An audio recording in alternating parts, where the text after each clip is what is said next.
Shalom, sons of Yahweh, camp, Hebrew Israelites, back again, right, on the Sabbath,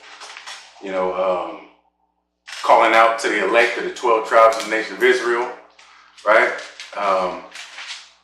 trying to bring out the word of the Most High, right, bringing out the truth of the Bible so that our brothers and sisters might wake up in these last days and partake in the salvation of the nation of Israel. Right? So, giving all honor, glory, and praise to Yahweh by Shem Yahweh Shai, right? Yahweh, the creator of all things. Yahweh Shai, so-called black man from the tribe of Judah, right? Savior of the nation of Israel, who's ignorantly known as Jesus Christ here on the earth. We want to say peace and blessings to the 12 tribes of the nation of Israel, and woe to the other nations. Okay, and so, in my infinite pursuit of lessons to teach the nation, right, we come across the topic, what are you waiting for, right? What are you waiting for here in Babylon or wherever you might find yourself as a so-called Black, Hispanic, or Native American man, woman, or child? What are you waiting for currently, right? So, ultimately, you need to be getting to work, okay? So, because we all know the saying that a watched pot never boils, right? So you can't just be sitting around waiting on salvation.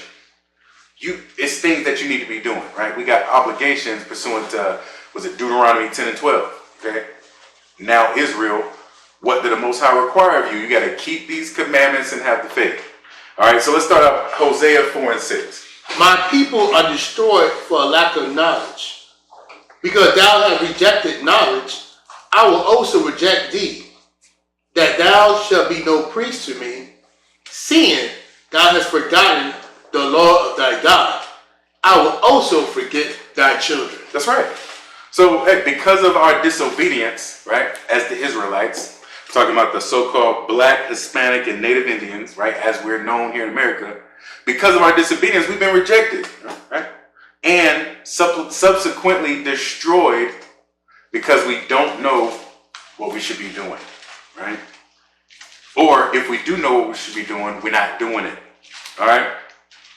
A lot of our people believe they're supposed to be celebrating Christmas and Easter, and that's due to propaganda and programming, but that's not the case, okay? We need to be keeping the law, statutes, and commandments of the Most High. And, if you're not, for example, keeping the Passover, you're not a Christian, okay? Let's just make that clear. Okay, the Christians are those that are following Christ, doing the things that Christ did. Not just talking about it, but doing it and teaching others to do it as well. Okay?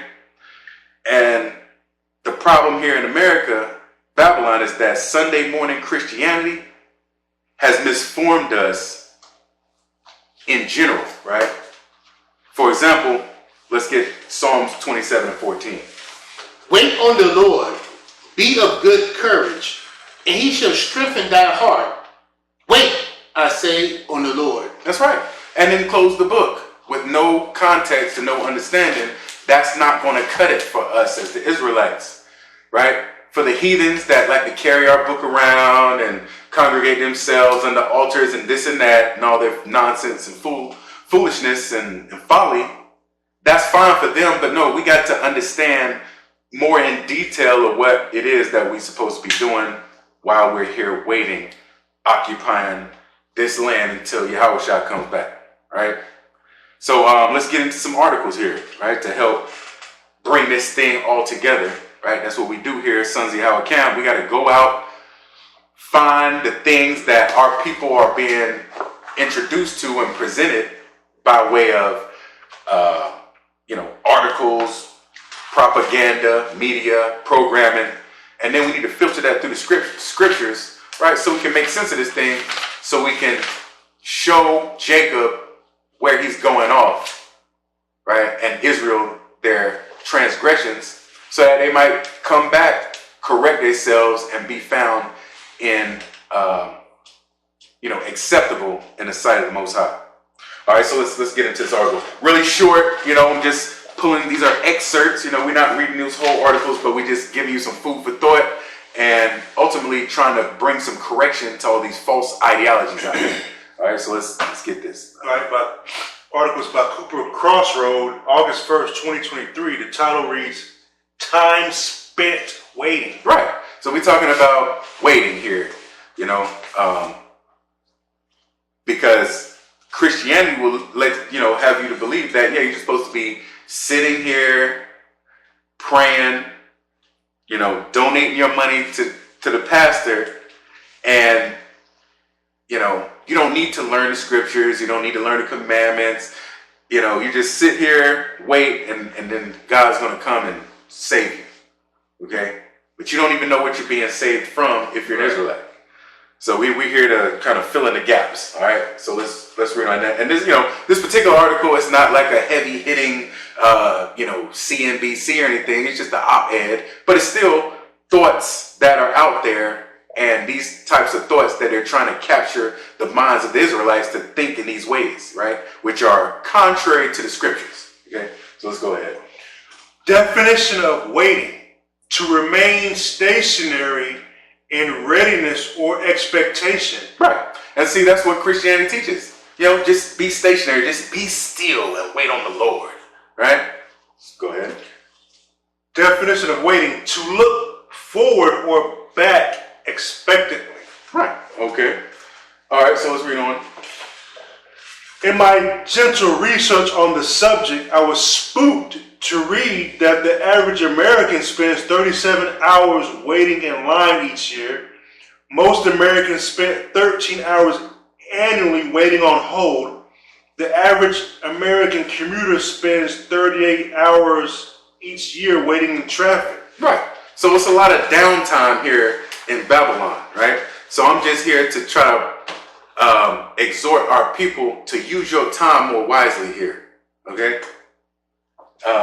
So let's look at some of the ways that we might spend time waiting. The time we spend waiting.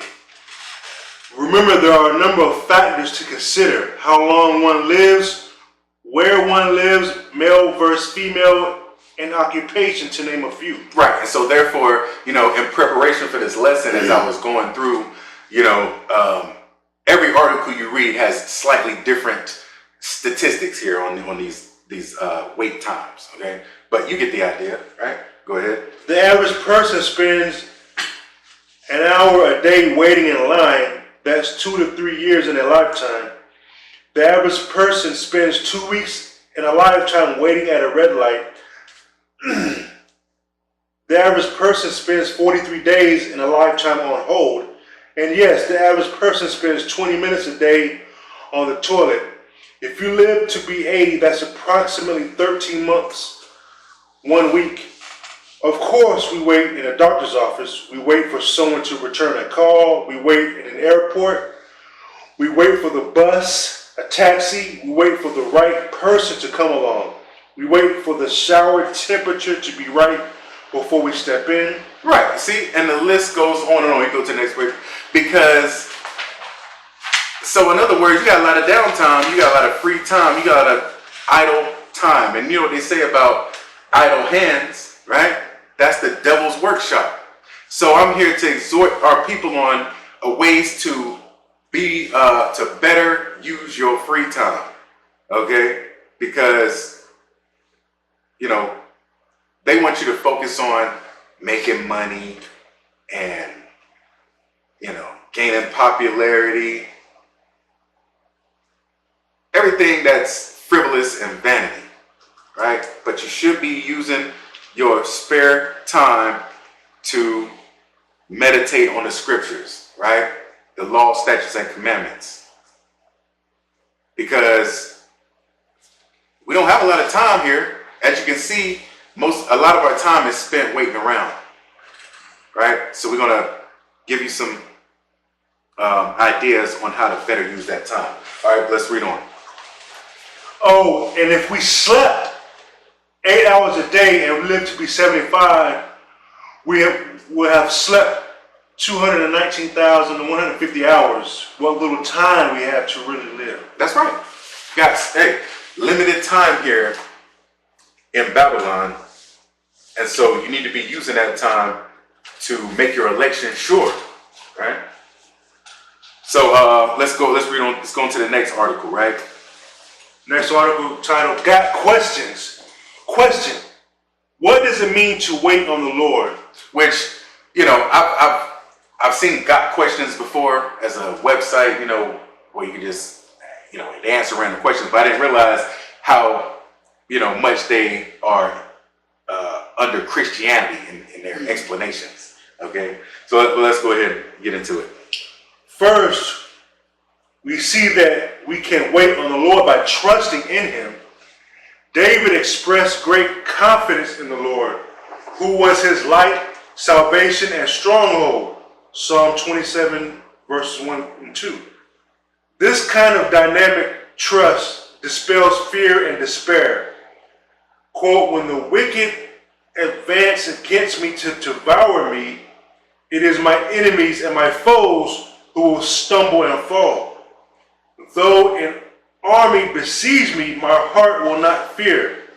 Though war break out against me, even then I will be confident. Right. So this is the mindset of individual who's in line with the Most High's program, right? You can confidently say that, because I know I'm being diligent in keeping the law, statutes, and commandments to the best of my ability and having the faith in the Messiah, that, there's things I can look forward to, aka salvation, right, out of His kingdom. Okay, read on. We can wait on the Lord by seeking Him. David conveyed his trust in the Lord by longing to be with Him, to commune in God's presence and worship in His temple. Right. So, and in reading this, Christianity, they love to be vague on their explanations on how to accomplish various things. And, so we're reading about how to, what it means to wait on the Most High and how to do it. But,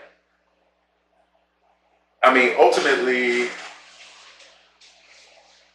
they're not giving you the full story, So they're kind of choosing a narrative that they're going to teach here, by answering these questions in this way. All right, let's read on in here. One thing I ask from the Lord, this only do I seek, that I might dwell in the house of the Lord all the days of my life, to gaze on the beauty of the Lord and to seek Him in His temple. In God's dwelling place, praising and worshiping the Lord, David felt safe and secure. Right. So, he's pointing out, or the author is here is pointing out the way that David is describing, his righteousness or being in line with the Most High and things that come from that, but they don't really want to tell you that you need to keep the commandments. See, that's the thing. They're being slick and crafty about telling you that you need to be faithful and loving and all this, but how do you gain acceptance and find yourself eligible for these promises? You got to keep the law, statutes, commandments, right? That's the part they're not going to tell you. That's the misinformation here. All right, let's read on. We can wait on the Lord through prayer, as David did in eager expectation of deliverance. Psalm 27, 7-14. David asked God for wisdom, direction, and protection, wholly believing he would see the goodness of the Lord in the land of the living. Right, but that's because he was keeping the commandments. So he had a right to wholly believe that he would see these things and get these promises, right? But your average Christian, Sunday morning Christianity, they believe that that the same things that David is talking about apply to them, but they haven't lifted a finger, right? Unacceptable. Go ahead. Those those who wait on the Lord can fully expect him to fulfill their hope. Indeed, none who wait for you shall be put to shame. Psalm 25, verse 3.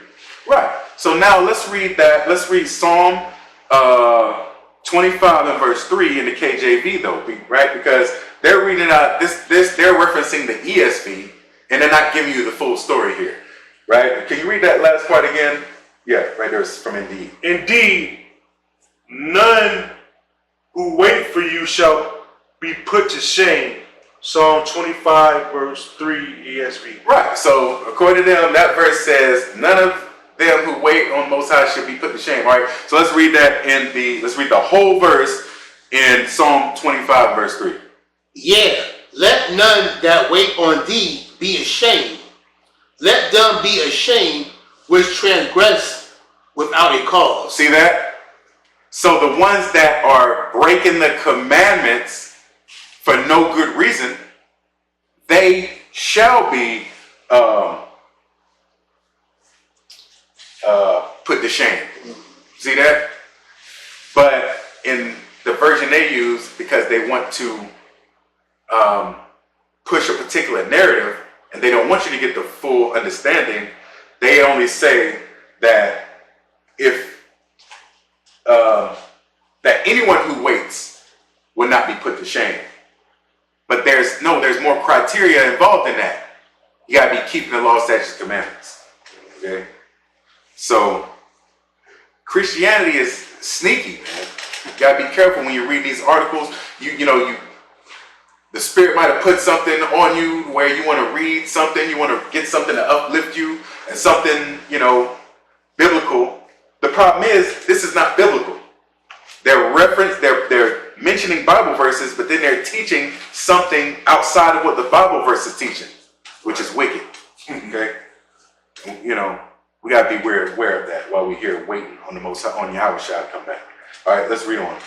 Waiting on the Lord involves the confident expectation of a positive result in which we place a great hope. Right, but how can you have a confident expectation when you're not doing the things that you're required to do to receive those expected things, right? That's the arrogance of Christianity, right? Read on. This expectation is based on knowledge of and trust in God. Right, which Sunday morning Christians have no clue of what the knowledge of God is or how to trust in him, right? Those are just